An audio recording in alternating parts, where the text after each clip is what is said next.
Ontologi adalah ilmu yang membahas mengenai apa yang ingin kita ketahui dan sejauh mana kita ingin tahu.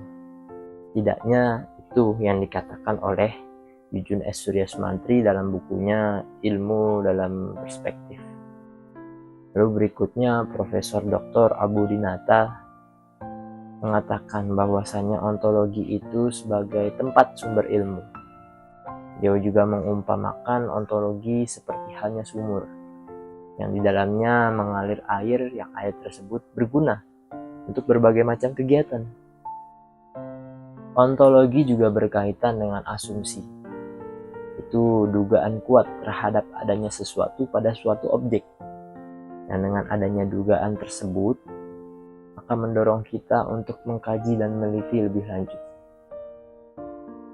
Berbicara tentang sumber ilmu, maka Prof. Abu Dinata membagi sumber ilmu pengetahuan menjadi 5. Yang pertama adalah alam jagat raya, yang dimana jika kita mengkaji dan menjadikan alam jagat raya sebagai suatu ontologi, maka akan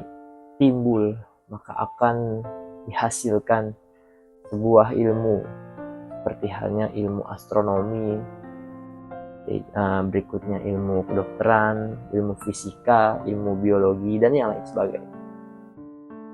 Lalu berikutnya adalah jika di dalam Islam terdapat Al-Quran dan hadis, yang dimana jika Al-Quran dan hadis ini kita kaji, maka akan dihasilkan ilmu-ilmu seperti halnya ulumul Quran, ulumul hadis, juga ada ilmu-ilmu fikih yang lainnya, usul fikih, waid, dan yang lain sebagainya.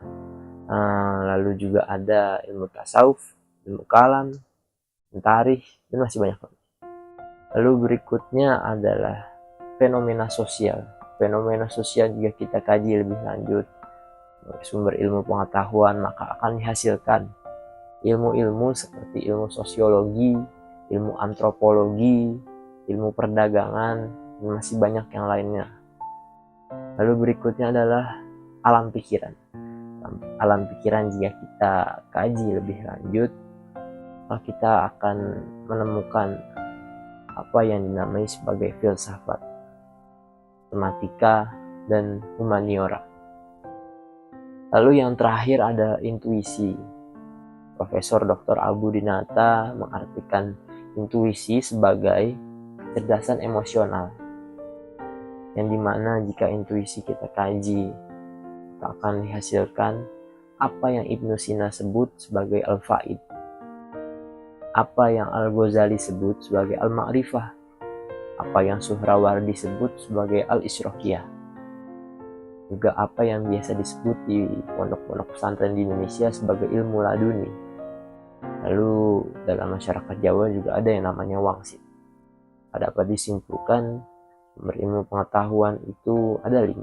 Yang pertama alam jagat raya, yang kedua adalah Al-Quran dan hadis, lalu berikutnya adalah fenomena sosial, lalu berikutnya adalah ada alam pikiran, yang terakhir intuisi atau kecerdasan emosional.